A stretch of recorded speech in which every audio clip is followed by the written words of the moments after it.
안녕하세요. 사랑과 은혜입니다. 오늘은 조선의 천재 시인 김삿갓의 이야기를 낭독합니다. 기다란 죽장 하나 의지하여 머리에는 큰 삿갓을 뒤집어 쓴 채 정처 없는 방랑생활 수십 년.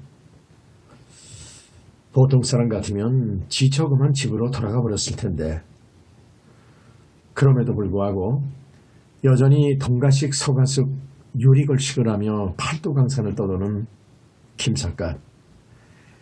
이쯤 되면은 방랑도 팔자라고 할 수가 있지 않을까요? 김삿갓은 이처럼 전국을 떠돌며 온갖 아름다운 경치를 구경하는가 하면은 수많은 사람들을 만나며 온갖 경험을 다 합니다. 그리고 그는 가는 곳마다 빼어난 시를 남기는 것입니다. 어쩌면 김삿갓은 그런 시를 남기기 위해 세상에 태어난 사람이 아닌가 하는 생각이 듭니다.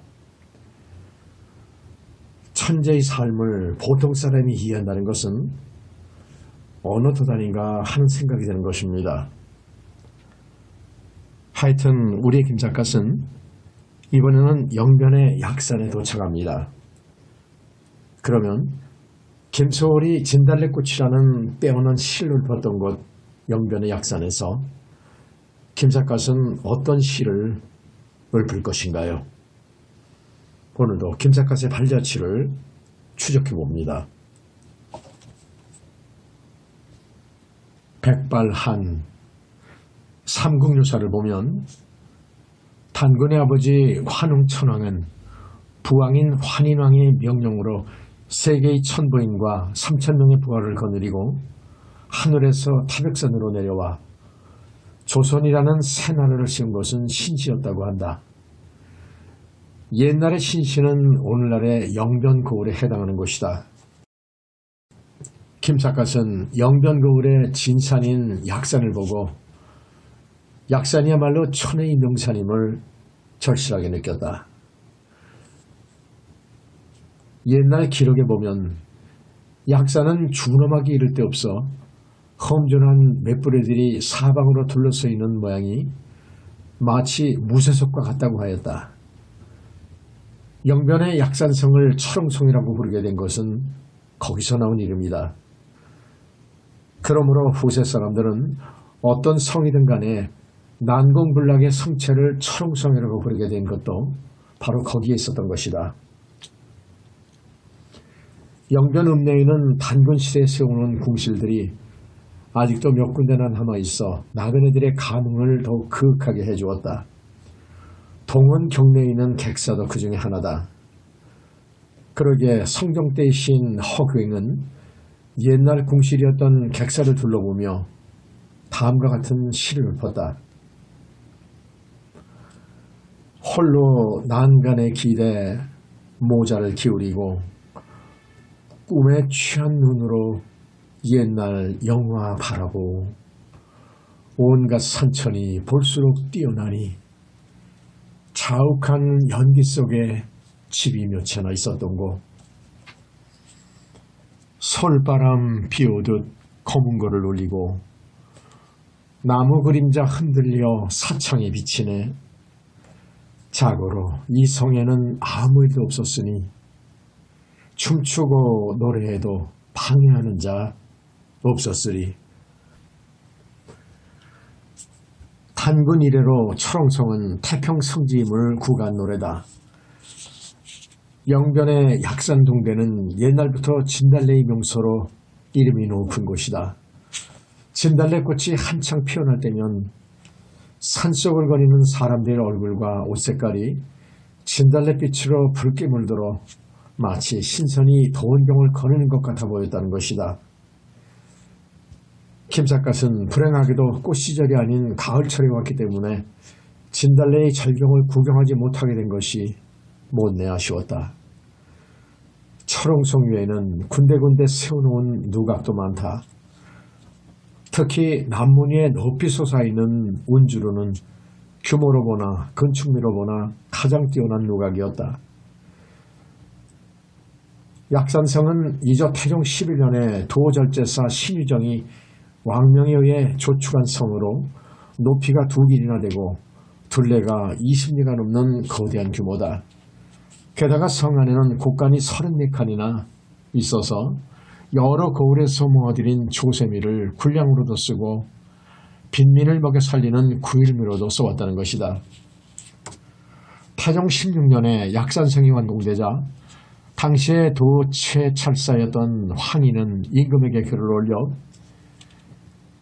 약산성은 하늘이 내려주신 난공불락의 요새이니 전하께서는 이 성을 북방 수비의 군진으로 지정해 주시옵소서 하고 청원하자 임금은 그를 기꺼이 윤호해 주었다. 그리하여 약산성은 그때부터 북방 수비의 요충이 되어온다는 것이었다. 그 전까지만 해도 북방 우랑캐들은 압록강을 마음대로 넘나들며 우리나라를 수시로 침범해 왔었다. 그러나 약산성이 생기고 나서부터는 감히 침범을 못해왔으므로 백성들은 안심하고 성 안으로 모여들었던 것이다. 물론 그 후에도 오랑캐의 침범이 노상 없었던 것은 아니었다. 최윤덕이 도 절제사로 있을 때 북방 오랑캐의 두목인 이살만은 많은 장수와 군사를 거느리고 약산성을 쳐들어오기는 했으나 그들은 모두 참패하여 결국은 성하에서 머리를 조아려 우리나라에 항복을 하고 말았던 것이다. 약산성은 그처럼 견공한 성인지라 백성들이 초롱성이라는 말을 난공불락의 대명사를 쓰게 된 것은 결코 우연한 일이 아니었던 것이다. 김삿갓은 일명 초롱성이라고 불리는 약산성을 골고루 구경하고 나서 발길을 묘양산으로 돌렸다. 묘양산은 금강산, 한라산과 함께 우리나라 3대 명산의 하나다. 그런데 서산대사는 일찍이 그 세 산에 대해 다음과 같이 평한 일이 있었다. 금강산은 수의부장이라 하고 한라산은 장이부수하다. 그러나 묘양산은 수의역장하다. 영변거울에서 묘양산에 가려면 첩첩태산을 130리나 걸어 넘어야 한다. 길은 가도 가도 험준하였다. 산속에서 하룻밤을 자고 다시 태산 줄령을 걸어 넘으려니 숨이 가빠 걷기가 어려울 형편이었다. 그러면서도 묘양산을 구경한다는 생각에서 가슴이 절로 설레었다. 그리하여 자기도 모르게 다음과 같은 즉흥시를 한 수 읊었다. 내 평생 소원이 무엇이었던고 묘양산을 한번 구경하는 일이었노라. 산은 첩첩 모든 맷뿌리가 한없이 높고 길은 층층 10걸음에 9번은 쉬어야 하네. 묘양산에는 보현사를 비롯하여 절이 자그마치 360개나 있다는 것이다. 이 세계 기문에 보면 묘양산에는 향나무가 유난스럽게 많다고 하였다. 묘향산이라는 이름도 거기서 생겨난 이름이라는 것이었다. 산세가 험준하고 가는 곳마다 사찰이 많아 어느 골짜기나 비경이 아닌 곳이 없었다. 게다가 끊임없이 들려오는 물소리에 간간이 연불소리와 목탁소리까지 섞여 있어서 묘양산은 인간 세계가 아니라는 느낌조차 절실하였다. 김삿갓은 묘양산 속으로 들어가자 우선 보현사부터 구경하기로 하였다. 보현사는 규모가 웅대하기로는 금강산에 있는 장안사나 유점사의 유가 아니었다. 법당 하나만도 600칸이 넘는 어마어마한 그 자리인데 절을 사방으로 에워싸고 있는 수많은 산봉우리들이 한결같이 웅장하고 숭고하여 자연 환경만으로도 부처님의 위력을 무언중에 보여주고 있었다. 그러기에 고려 말의 시인이며 무장이었던 김양경은 일찍이 보현사에 참배하며 다음과 같은 시를 남겼다. 절이 헐어 뜯어고치기 여러 번이나 새들은 옛일 알고 우수히 지적이네. 사방으로 둘러싼 봉우리 몇천 겹인고 법당 건물이 반은 새로워 300칸일세.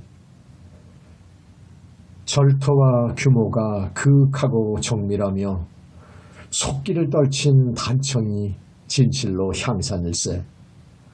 부처의 힘은 오랑캐를 항복시켜 지금은 푸른 들판에 전마가 한가롭다.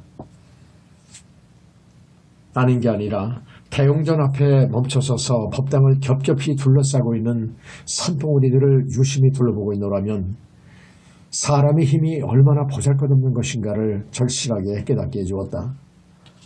김삿갓은 묘양산을 구경하며 서산대사와 그의 제자였던 사명당 유정대사를 생각해보지 않을 수 없었다. 서산대사의 법명은 휴정이다. 그는 태백산 기슭인 안주에서 태어나 묘양산 속에서 자랐고 수도와 득도는 묘양산에서 하였다. 그러기에 세상 사람들은 그를 서산대사라는 칭호로 불러오고 있었던 것이다. 선조대왕 때 임진왜란으로 나라의 운명이 위태롭게 되자 산정에서 수도에 전념하고 있던 서산대사는 가면이 구국군동을 일으키며 일어났다. 그리하여 전국 사찰에서 몰려든 젊은 승려들 1700여 명으로 승군을 조직하여 승군을 몸소 거느리고 평양으로 달려가 모란봉 싸움에서 왜적들을 크게 깨쳐부셨다. 서산대사가 승군을 거느리고 평양에 당도했을 때의 일이다. 때마침 평양에 몽진 중이던 선조대왕은 서산대사에게 이렇게 하문하였다. 지금 나라 형편이 이 지경인데 승려인 그대가 능히 나라를 구할 수 있겠는가? 서산대사는 즉석에서 대답한다. 나라가 망하면 불도인들 어찌 유지할 수 있으오리까? 늙고 연약한 승려들은 절에서 부처님을 봉양하게 하옵고 소승은 젊은 승려들과 함께 적을 직접 무찔러 버리겠사옵니다. 그때 서산대사의 나이가 이미 62세였으니 그의 기계가 얼마나 운건했던가를 가히 짐작할 수 있을 것이다. 서산대사가 승군으로 왜적들을 크게 무찔렀다는 소문이 널리 알려 퍼지자 평소에 그를 숭배해오던 젊은 승려들이 전국에서 구름대처럼 모여들어 승근의 수요는 오래지 않아 5천여 명으로 불어났다. 거기 따라 아군의 사기가 크게 앙양되었음은 새삼스러이 말할 것도 없으리라. 사태가 그렇게 되자 적의 사기는 땅에 떨어져 아군은 가는 곳마다 승리의 승리를 거듭하게 되었다. 승려의 몸으로 전쟁에 직접 가담하여 커다란 전공을 세운 것은 일찍이 불교 역사상 어느 나라에도 없었던 일이므로 이는 불교사의 특이한 일이 아닐까 싶다. 전쟁이 날로 치열해지자 금강산 유점사에서 수도등이던 사명대사와 처영스님도 서산대사와 호응하여 적에게 양면 공격을 퍼부음으로써 마침내 왜적을 궁지에 몰아넣는 데 결정적인 기여를 했던 것이다. 임진왜란이 승리로 끝났을 때 서산대사의 나이는 이미 69세였다. 선조대왕을 서울로 모시고 올라온 서산대사는 대왕에게 신은 이미 너무 늙었으므로 모든 군무를 사명과 처용에게 맡기고 노승은 묘양산으로 돌아가게 주시옵소서 하고 청원하니 선조대왕은 그의 전공을 크게 치하하며 서산대사에게 국일도 대선사, 선교도 충섭, 부정수교, 보제 등 계전자라는 특별 칭호를 내리면서 귀산을 허락하였다. 서산대사는 전쟁에 있어서도 전략과 전술이 얼마나 능수능란했던지 명나라의 장수 이여성은 서산대사를 다음과 같은 시로 칭송한 일이 있었다. 공리를 생각하지 않고 전심으로 선을 배웠네. 이제 나라가 위급함을 알고 총섭이 산에서 내려오셨네. 보현사의 늙은 스님은 김삿갓에게 서산대사 이야기를 들려주다가 갑자기 다음과 같은 말도 하였다. 만약 임진왜란 때 서산대사와 같이 위대한 인물이 계시지 않았더라면 우리나라는 이미 그때 망하고 말았을 것입니다. 나라가 망하면 불교가 어디 있으며 우리 결혜가 목숨인들 어찌 보존할 수 있었겠소이까. 그 일을 생각하면 서산대사야말로 우리 결혜가 영원히 우러러 모셔야 할 거룩한 어른이시죠. 김 작가는 그 말을 듣는 순간 홍경래에게 어이없게 항복한 할아버지의 과거가 불현듯 회상돼 머리를 들 수가 없었다. 조상의 죄업은 자손 만대까지 미친다는 불교의 섭리가 결코 헛된 말이 아니었음을 새삼스러이 깨달았던 것이다. 서산대사는 임진을 한때 조국을 누란의 위기에서 구출함으로써 병장으로서도 이름을 크게 떨쳤거니와 선사로서도 한국 불교의 영원불멸의 업적을 남겼다. 이제 그 점에 대해 잠깐 언급해보기로 하자. 서산대사는 전쟁을 끝내고 산으로 돌아오는 길에 향로봉 정상에서 홍진 세상을 굽어 살펴보면서 다음과 같은 시를 읊은 일이 있었다. 만국의 서울은 개미집이요 천가의 호골은 하루살이로다. 달빛 밝은 창가에 허심이 누웠으니 무한한 솔바람 끊임없이 불어오네.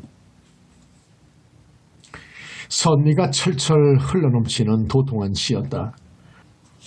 그런데 무업이라는 요승은 서산대사의 명성을 시샘한 나머지 그 시는 역적을 도모한 시라고 당국에 무고를 하는 바람에 서산대사는 일시 옥에 갇히던 일이 있었다. 그러나 서산대사의 사람됨을 너무도 잘 알고 있는 선조대왕은 그를 궁중으로 불러들여 그의 시를 크게 칭찬했을 뿐만 아니라 친히 묵죽 한 폭을 그려주며 그 그림에 다음과 같은 어제시도 한 수 써넣었다. 묵죽 잎은 붓 끝에서 나왔고 뿌리도 땅에서 나온 것이 아니요 달이 비쳐도 그림자가 없고 바람이 불어도 소리가 들리지 않을 것이요. 서산대사의 무죄를 암시하는 동시에 자기 그림에 대한 겸손을 나타내는 시였던 것이다. 서산대사는 그림과 시를 보고 크게 감동하며 즉석에서 다음과 같은 시로 화답하였다. 소상강 대나무 한 그루 성상의 북끝에서 생겨났습니다. 산승이 향을 태워 올리니 입마다 가을 소리를 띄워옵니다. 그 임금님의 그 신하라고 할까 실로 간담 상조하는 군친 시간이었던 것이다. 김 작가는 서산대사가 취후까지 거처했던 원조감에도 둘러보았다. 서산대사는 85세로 세상을 떠날 때까지 줄곧 그 암자에 기거하며 다음과 같은 개성도 읊었다는 것이었다. 깊은 절에 꽃은 져서 붉은 비가 되고 긴 숲의 대나무는 푸른 연기로다. 흰 구름은 고개 위에 엉겨 자고 푸른 학은 중과 겉에 졸고 있구나. 그야말로 선의 극치 세계를 노래한 시였다. 김 작가는 평소부터 서산대사의 시를 무척 좋아해왔다. 보현사의 노승은 김 작가를 이것저것 안내하며 다음과 같은 말도 들려주었다. 나라가 위태로워지자 대석께서는 승려의 몸으로 과감하게도 전쟁에 직접 가담하셨습니다. 그러나 승려로서의 본령만은 일시도 잊어버린 일이 없으셨습니다.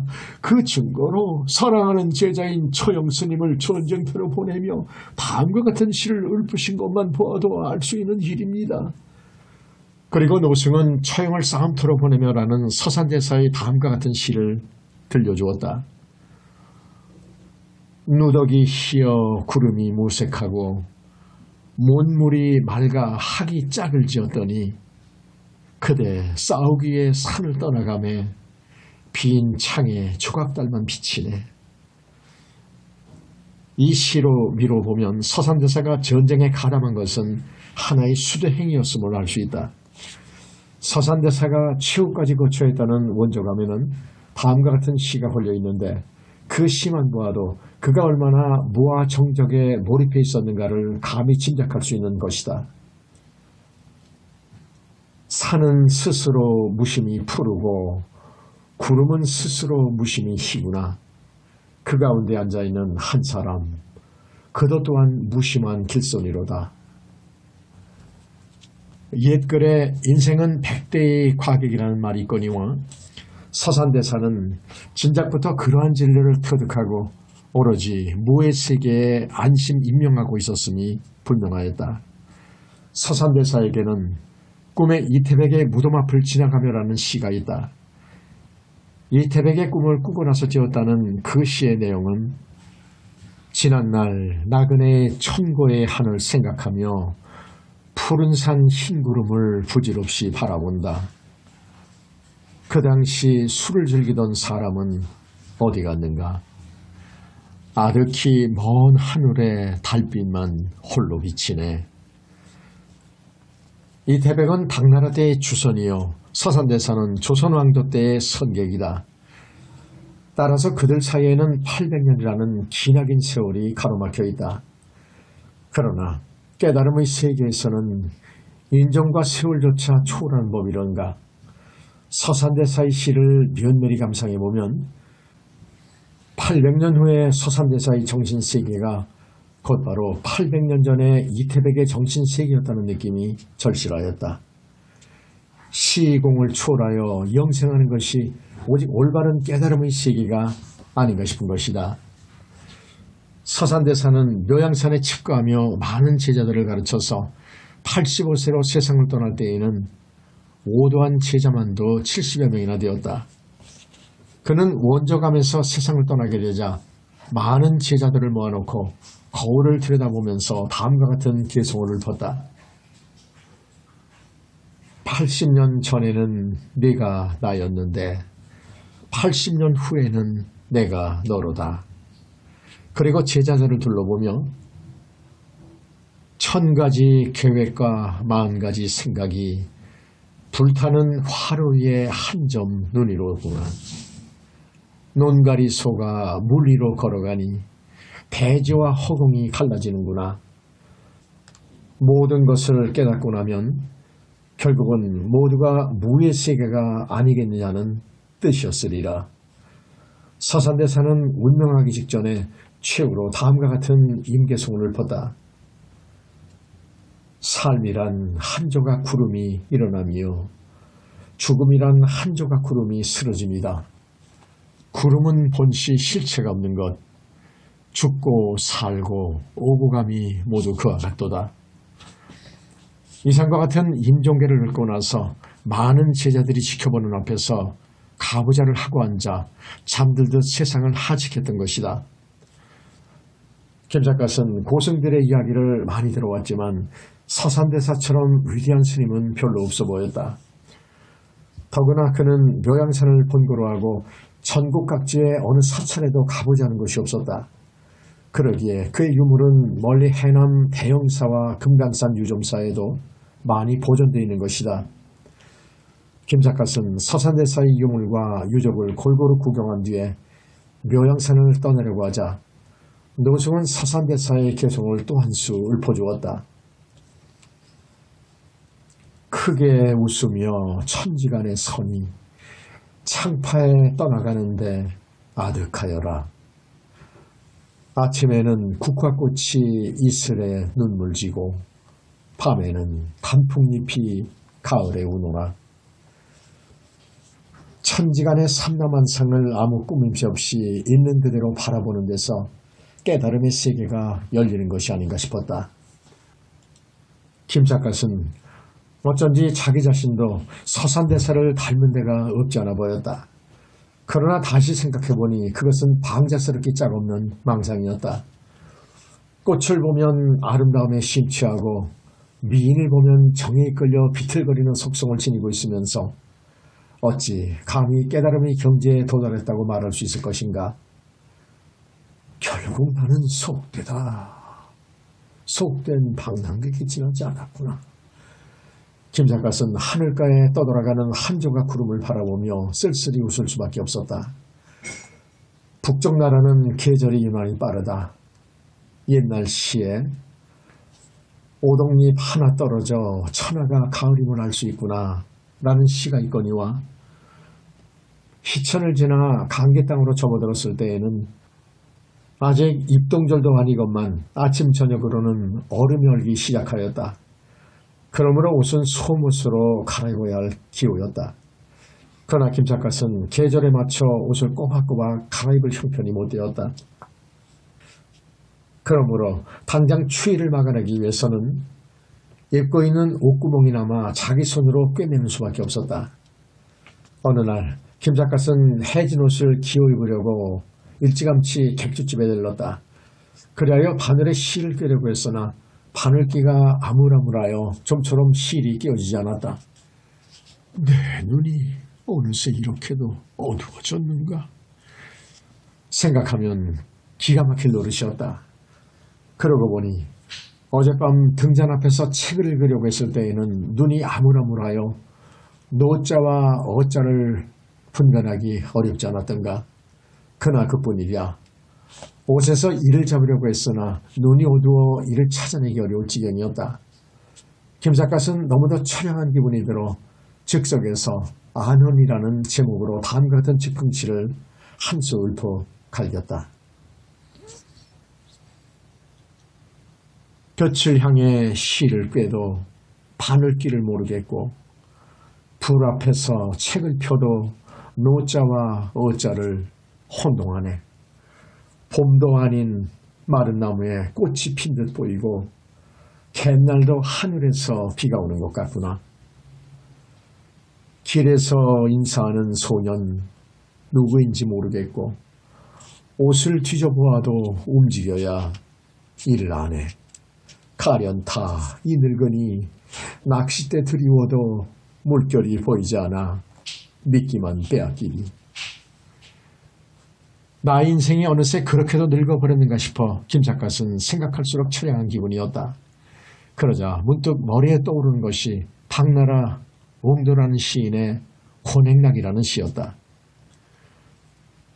늙으면 좋은 풍경도 소용없나니 청춘을 사는데 돈을 아끼지 마라. 늙어지면 꽃동산의 주인이 되어도 취중에 꺾는 꽃은 인생 이별이니. 인생은 초로 같다는 말은 흔히 들어오는 말이다.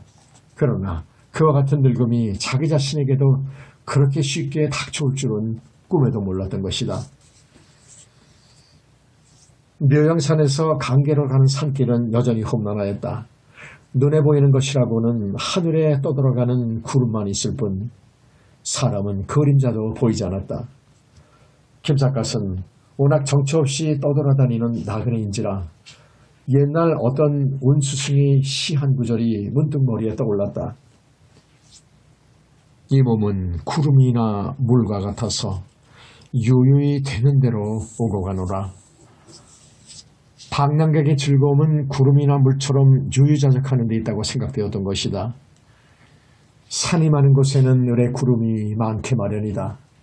때로는 비를 품은 검은 구름이 산봉우리처럼 우뚝 솟아 있어 보이기도 하였고 때로는 하얀 구름이 연기처럼 나부끼기도 하며 구름의 모습은 천태만상이었다. 그러기에 소동파는 일찍이 변화무쌍한 구름을 바라보며 다음과 같은 시를 읊은 일이 있었다. 강 위에는 온갖 시름 첩첩이 쌓여 있어 허공에 떠도는 것 구름과 연기 같구나. 산이냐 구름이냐 멀리서 알 수 없으나 연기와 그럼 흩어지니 산은 역시 산이네. 고시의 방랑객은 구름을 마음으로 삼고 고승은 달을 승품으로 삼는다라는 말이 있다. 구름과 달은 운수객들에게는 누구보다도 가까운 마음의 벗이었다. 김삿갓은 구름과 산과 물을 벗으로 삼고 살아오기가 일억으로 몇 해던가. 이날도 산속을 진종일 걷다가 어느 오막살이에서 하룻밤을 자게 되었다.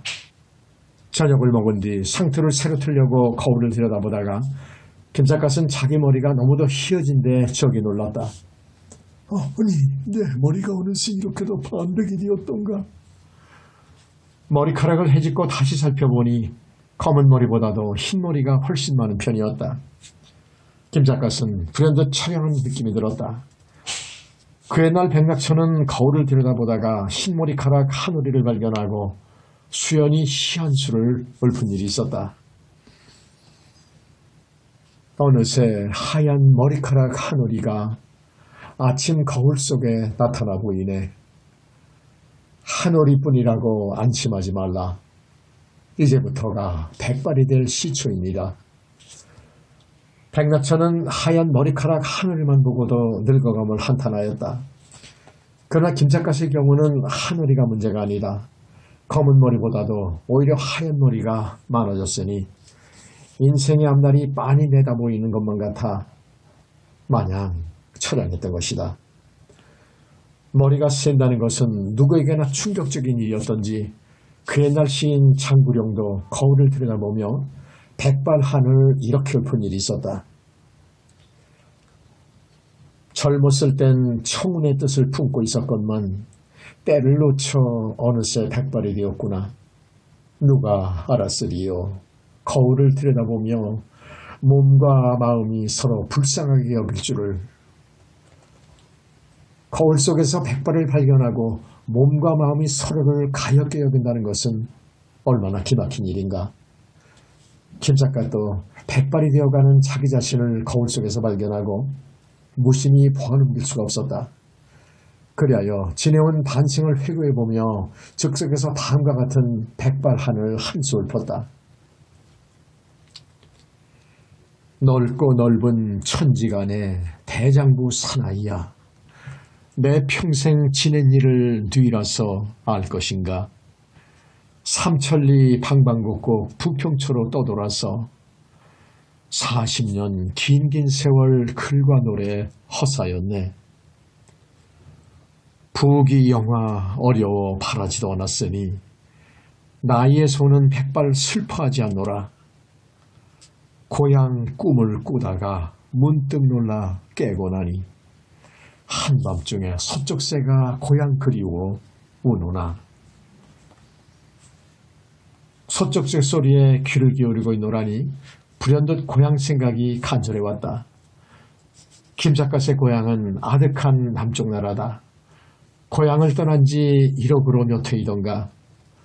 고향 생각이 새삼스러이 간절하여 즉흥시 한수가 또 없을 수가 없었다. 서쪽으로 13거울이나 거쳐왔건만 무슨 비련으로 아직도 떠나지 못하나. 아득한 내 고향 한밤중에 생각하니 인생이란 끝없는 나그네 길이로다. 젊을 때 생각하고 슬퍼할 것 없나니 영웅혹을 누굴도 백발만은 못 면한다. 객지에서 또 한 해를 외롭게 보내며 꿈이나 꾸어 고향 땅에 가보리라. 고향 꿈이나 꾸어보려고 불을 끄고 잠을 청해보았다. 그러나 마음이 산란하여 잠이 올 턱이 없었다.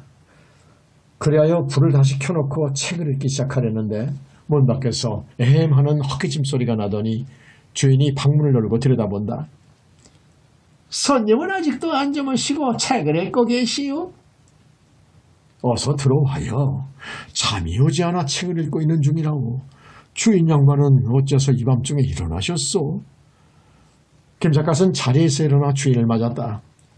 책 읽으시는데 방해가 되지 않을까요? 주인은 김 작가 옆에 털썩 주저앉더니 담배를 한 대 권한다. 한밤중에 주무시지도 않고 책을 열심히 읽고 계시는 걸 보니 손님은 대단한 선비이신가 보군요. 대단한 선비는 못 되지만 책을 좋아하는 편이라고. 그런데 노형은 주무시지 않고 왜 일어나셨소? 걱정스러운 일이 있어 잠이 와야 말이죠. 걱정스러운 일이라니? 되게 무슨 걱정거리라도 있으신가요? 실은 내 형님께서 사정이 매우 딱하게 되셔서.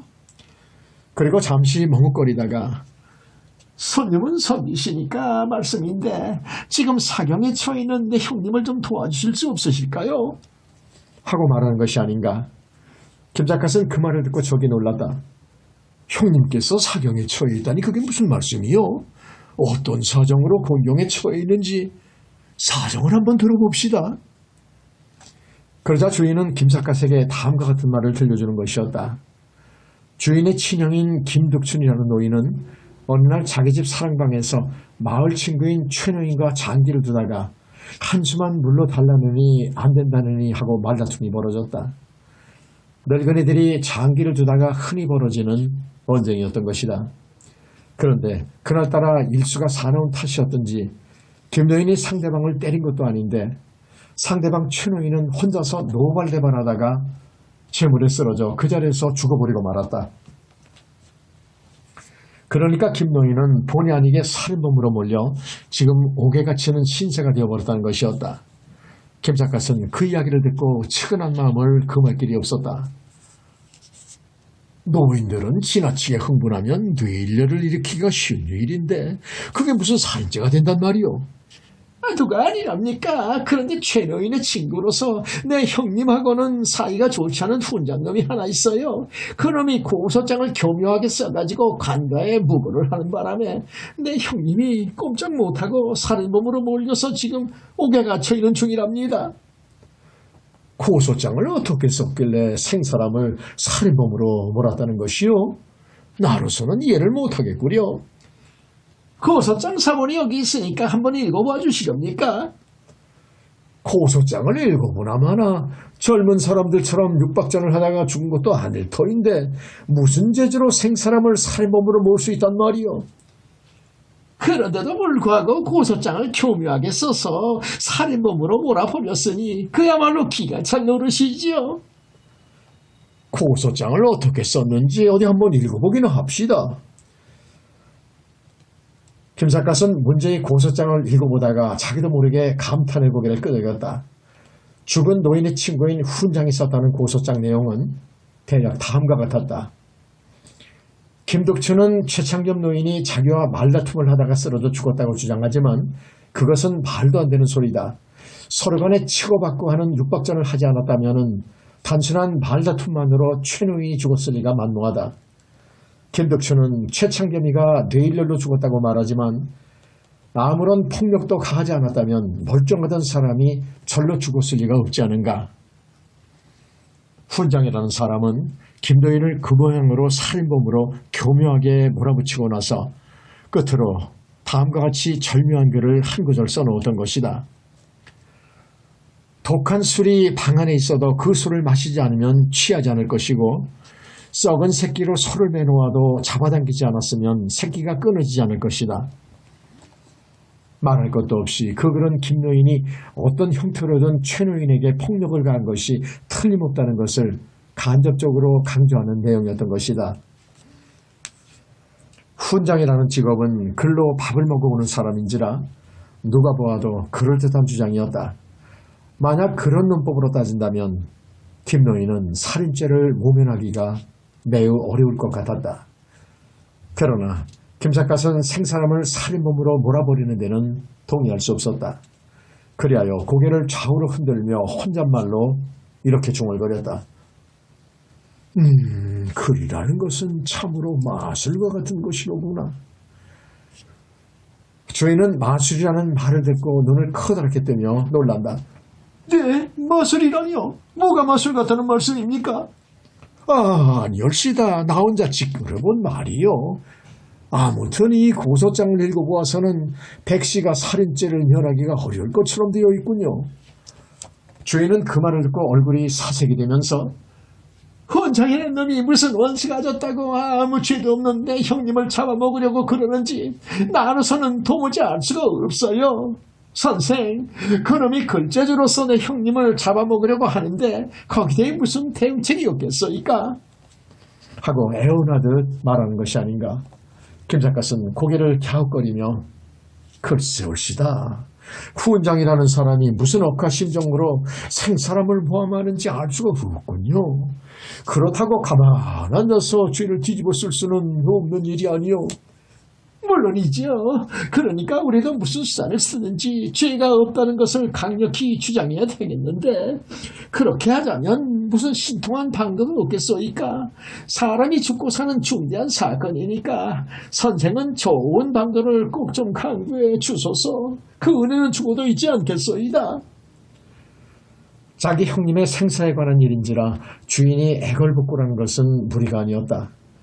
김삿갓은 훈장이 썼다는 문제의 고소장을 다시 한번 읽어보았다. 아무리 읽어보아도 그 고소장은 생사람을 잡으려는 의도가 분명해 보였다.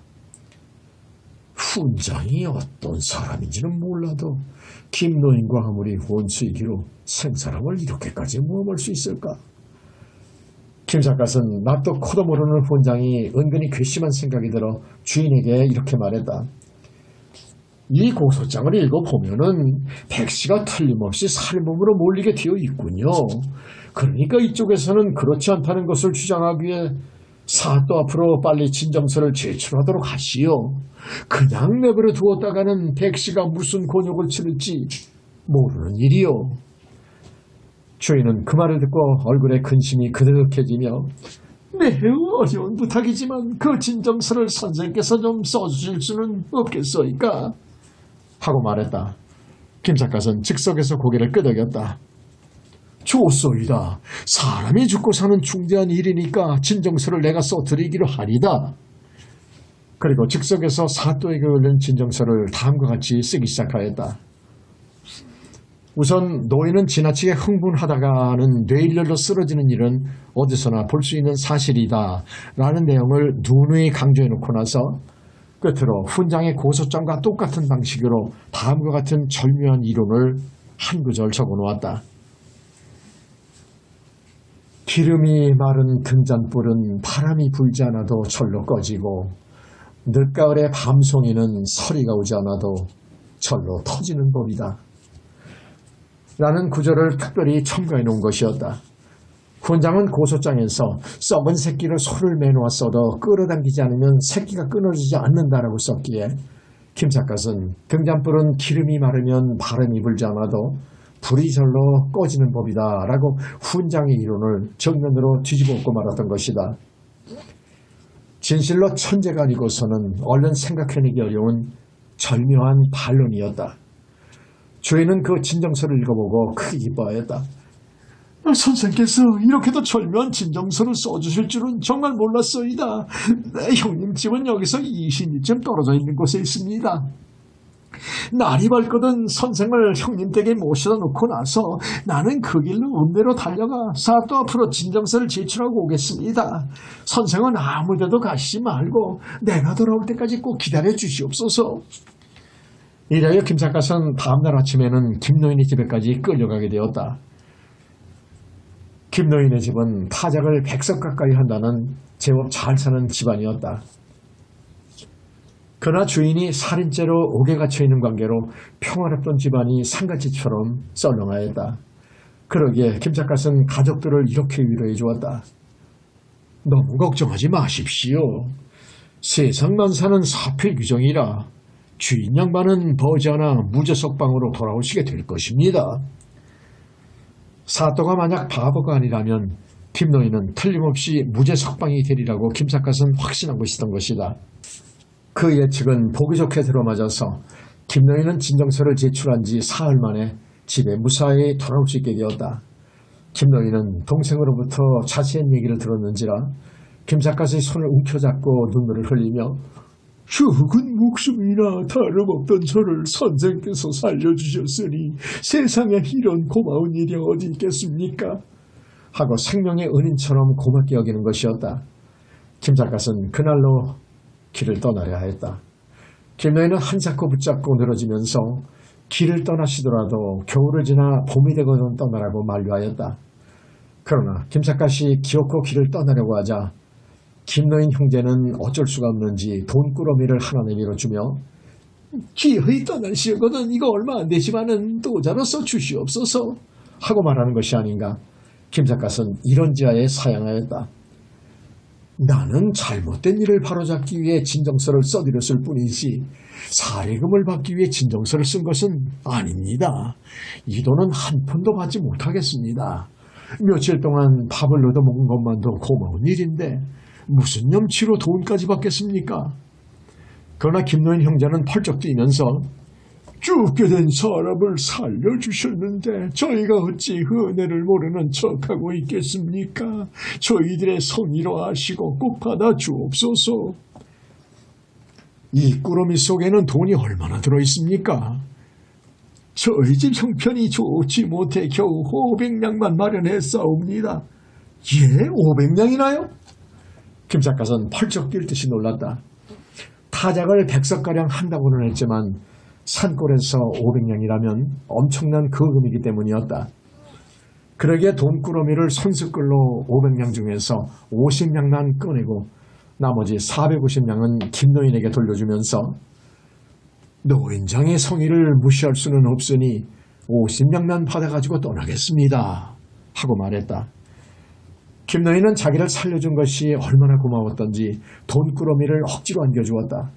그러나 김삿갓은 돈꾸러미를 길바닥에 내던지고 도망치듯 달아나며 남을 도와줄 수 있었다는 것만으로도 저는 다시 없는 기쁨이옵니다 하고 말했다.